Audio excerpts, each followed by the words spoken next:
Bien, seguimos platicando, decíamos, sobre el principio de derecho electoral referente a la conservación de los actos válidamente celebrados, que no es otra cosa que todas aquellas acciones que emitan las autoridades electorales en el sentido de la organización de los procesos electorales, así como cualquier otra actividad desarrollada que tengan afines a sus funciones, pues tiene estricta relación con aquellos actos que se van a emitir y que, si bien pudieran presentarse algunas circunstancias que pudieran de una u otra manera demeritar la actuación en un grado menor, pero no por este simple hecho pueda dejarse sin la posibilidad de hacerse válidos o hacerse efectivos, ¿no?, los actos emitidos. Esto es pensando hasta cierto punto en los actos administrativos de la nulidad de actuaciones por parte de las autoridades.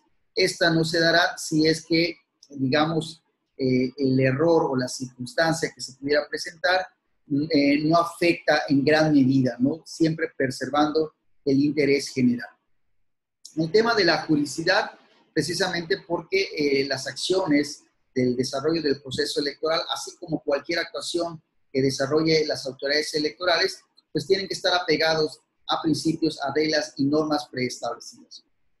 Todos los actos emitidos, evidentemente, como cualquier autoridad, se basan en el principio de legalidad, lo que implica que todas dichas actuaciones tienen que estar apegadas a las normas que están previamente establecidas en la Constitución o en cualquier disposición. Para esto, en caso de que tuviéramos alguna inconveniencia o tuviéramos alguna, digamos, no compaginemos con el criterio que ha sostenido la autoridad o con el acto que ha emitido y que consideremos que afecta a nuestros derechos, bueno, hay las vías jurisdiccionales para poder asumir esta demanda y, evidentemente, a través de estos órganos jurisdiccionales poder resarcir el daño o, en su caso, el restablecimiento de la protección de algún derecho político electoral previamente violado, ¿no? Entonces, ¿qué es el principio de juridicidad? Precisamente que todo está basado en la ley, que existen principios, procedimientos y que tenemos que ajustarnos específicamente a esas disposiciones. Y el último de los principios a los que nos alude el doctor Flavio Galván es el principio de publicidad, que no es otra cosa que todos los actos emitidos por las autoridades electorales tienen que ser conocidas por todos. Es decir, utilizar los recursos o mecanismos que tienen a su alcance precisamente para hacer públicos estas acciones.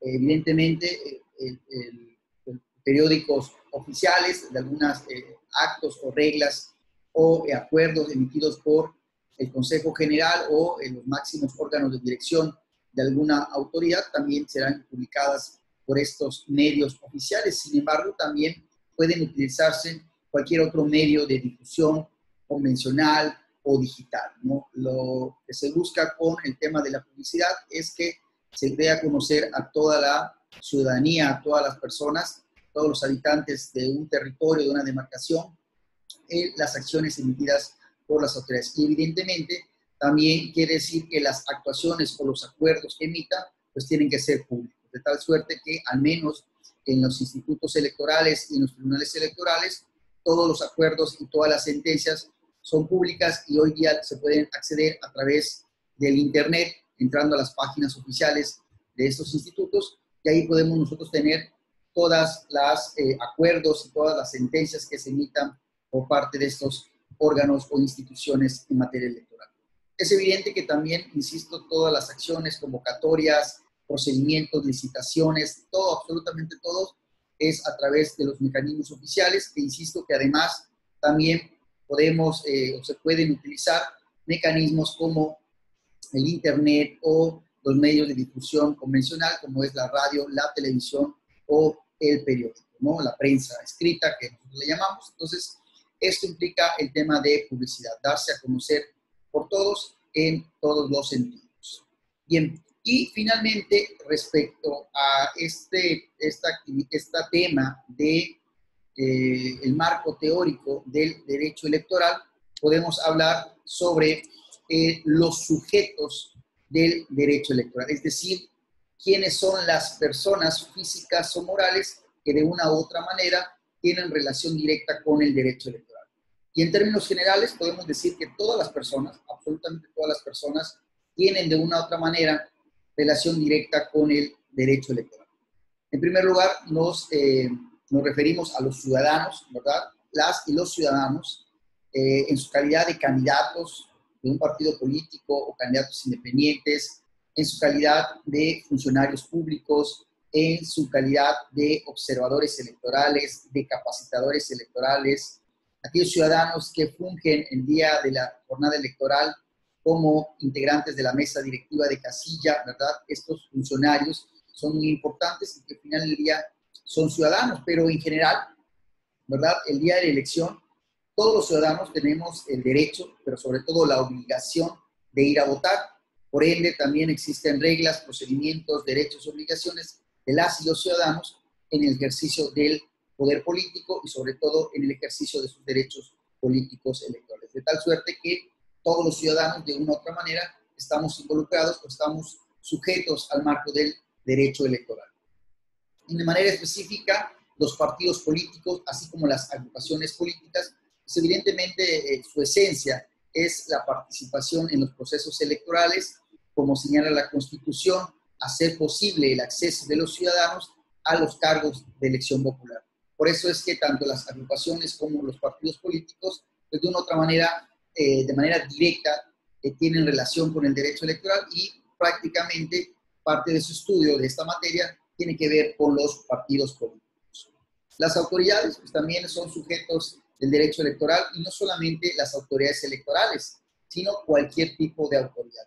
A nivel federal, a nivel estatal o a nivel municipal, también las autoridades se tienen que circunscribir a las reglas del proceso electoral o a las reglas de la imparcialidad en cuanto a la utilización de sus recursos públicos, en cuanto a la imparcialidad de la promoción de algún funcionario público, a la imparcialidad en cuanto a la utilización de recursos materiales, humanos, ¿verdad?, dentro y fuera de los procesos electorales. Es evidente que las autoridades en este marco también coadyuvan en la organización electoral, ¿verdad? Muy importante que todas las autoridades de cualquier nivel también coadyuven con la organización de los procesos electorales en las atribuciones o funciones que les encomienda ya sea la propia Constitución o el marco legal. También uno de los sujetos a los cuales se rige el derecho electoral son aquellos permisionarios o concesionarios de radio y televisión. Hasta el 2005 o 2006, cuando se hace la reforma, específicamente empieza a ver en la reforma del 2007, hay un ajuste en cuanto a la modalidad, en cuanto al acceso por parte de los partidos políticos a la radio y la televisión. Esto en gran medida esta reforma obedeció en gran medida a que los concesionarios o los permisionarios de radio y televisión, como cualquier institución privada, podían contratar con un particular, en este caso con los partidos políticos, los montos, los plazos, las fechas, los horarios, ¿no?, de la promoción del partido o del candidato. Evidentemente, como cualquiera iniciativa privada, pues los costos los pone el propio dueño, el propio concesionario, el propio permisionario, y muchas veces este tipo de acuerdos eran inequitativos con algunos partidos políticos. De tal suerte que a raíz de esta reforma que se da precisamente a mediados de la primera década del 2000, lo que implica es que ahora, digamos, el control absoluto del acceso a los radio y televisión es por parte del Instituto Nacional Electoral. De tal suerte que hoy concesionarios y permisionarios tienen que ajustarse a estas reglas que están dentro de la Constitución y evidentemente en la normatividad en materia electoral. Por ende, también son sujetos del derecho electoral. Los extranjeros también son otras personas que también están involucradas o que también son sujetos del derecho electoral, ello en virtud de que, en primer lugar, en la Constitución se establece la imposibilidad jurídica de formar partes en asuntos políticos del país. De ahí hay una primera restricción, por lo tanto, los extranjeros deben sujetarse a esas disposiciones constitucionales. Pero también, por ejemplo, en el caso de los recursos que los partidos políticos reciben por parte de la iniciativa privada, ¿no? Este financiamiento privado al que hace alusión la Constitución y las leyes, también de cierta forma limita a los extranjeros. Es decir, que los partidos políticos no pueden recibir financiamiento por parte de empresas extranjeras y por ende esto hace que estas personas tengan que sujetarse precisamente al derecho electoral, so pena de alguna responsabilidad, en su caso, y sanción, por supuesto, les imponga la autoridad que corresponde. Finalmente, como lo dije al principio, básicamente cualquier persona, física o moral, está involucrada o sujeta al derecho electoral. Llámese las empresas privadas, por supuesto, en el caso de las autoridades, los jueces, ¿verdad? Los notarios públicos también juegan un papel importante durante el proceso electoral y específicamente durante la jornada electoral. Por allá existe una disposición legal que establece que el día de la jornada electoral, tanto los jueces como los notarios tendrán que estar en sus oficinas, mantenerlas abiertas por si algún ciudadano o algún partido político requiere de sus servicios. Incluso para el caso de los notarios refiere que estos servicios deberán ser totalmente gratuitos, ¿verdad? Obviamente tiene este servicio gratuito tiene que ser necesariamente en materia de la jornada electoral y su resultado, no en las demás funciones o tareas que les tienen los notarios. Bien, también los ministros de culto, ¿verdad? Son personas que de una u otra manera también están vinculadas con el derecho electoral, dado que la propia ley les establece ciertas limitaciones, sus conductas se tienen que ajustar, evidentemente al haber una separación constitucional entre Iglesia y Estado. Esto hace que quienes liderean, quienes están al frente de alguna iglesia, como ministros de culto, pudieran ser pastores, sacerdotes, obispos o cualquiera líder que encabece una iglesia, ¿verdad? También son sujetos del derecho electoral, puesto que su actuación no debe permear en sus, digamos, en sus seguidores o en los miembros de su iglesia. Esto es, los sacerdotes, los obispos, los pastores o cualquier líder de una iglesia no puede de ninguna manera,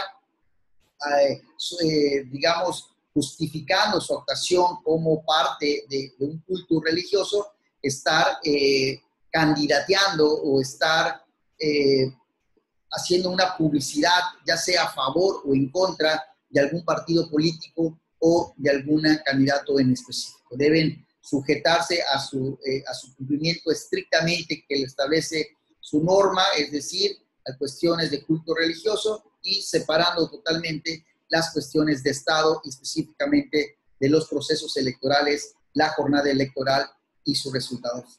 De tal suerte que casi todo mundo, digamos en términos coloquiales, todas las personas están involucradas dentro del derecho electoral o son sujetos del derecho electoral.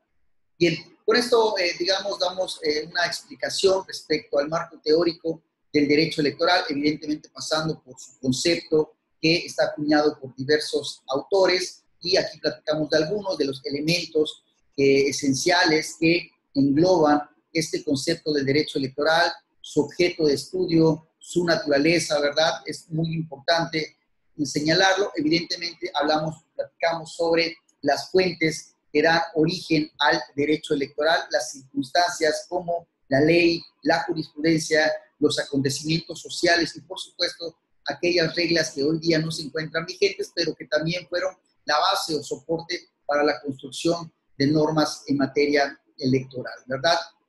También platicamos sobre los principios en los cuales se rige el derecho electoral y, finalmente, los sujetos a los cuales estamos ceñidos al derecho electoral. Bien, con esto, insisto, damos por terminado la primera clase de esta materia, ¿verdad? Yo les sigo invitando a estar pendientes de los demás clases, de los más videos que seguiremos aportándoles por este mismo canal. Muchísimas gracias a todas y a todos.